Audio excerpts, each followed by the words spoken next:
to my channel. Samantha here, and today Keisha and I are in Denver for the day, and I thought I'd do a quick video, and it's going to be on the difference between anxiety and intuition. And surprisingly, they can be very difficult to tell the difference if you are somebody that struggles with anxiety. So anxiety usually feels like this clamoring, dooming, like bong beating in your head all day long if you are used to it, and it feels like basically if you do not make the choice that it is presented to you, or tells you things that are irrational to most people, but to you it feels like the end of the world. That's anxiety.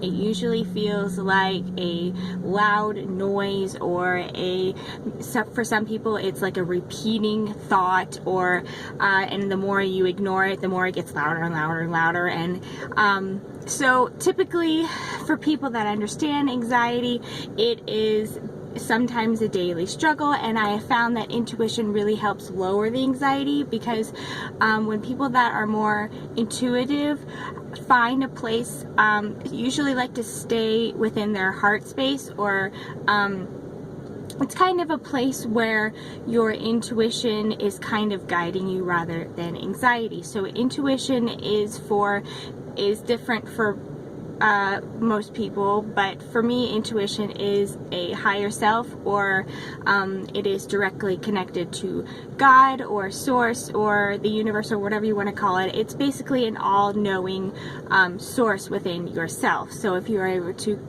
connect to it, you will have a less likely of a chance to be anxious, or your anxiety will be significantly lowered. So I've done a little bit of practice in meeting my higher self, and I've also done a lot of intuitive practices that has helped me along my journey. So basically, intuition feels, it's more of a feeling of like a knowingness.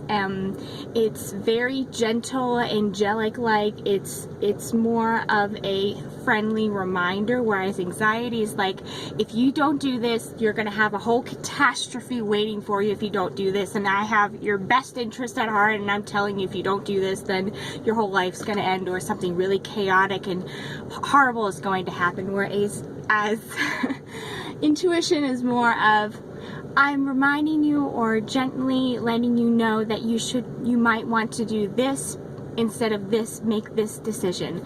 And if you happen to not listen to that decision, she's going to be really okay with that and be like, okay, that's your choice. She doesn't have a revengefulness about her. She doesn't punish you for not listening to her. However, if you stop listening to her, she will say, okay, she is not ready to listen to me right now, or she needs to learn to listen to her intuition, so I'm going to kind of let her do what she wants to do, and eventually she'll come back, and I will be there lovingly when she wishes to come back and talk to me. So I kind of like to view intuition as more of a person inside yourself, or some people like to view it as more of like an angelic like presence, but basically you as a person and your intuition are pretty much the same version. It's just that intuition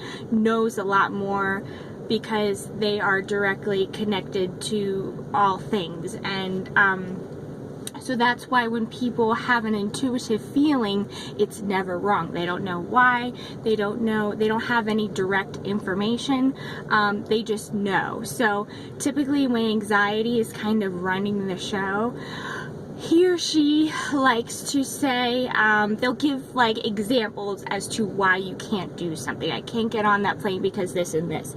I can't do this because blank. I have this because of this. Like, they always give, the anxiety always kind of gives an example of why you can't do something, and it limits your life and your perspective, whereas intuition is more of, you can do this, and you have more of a natural confidence and a knowingness.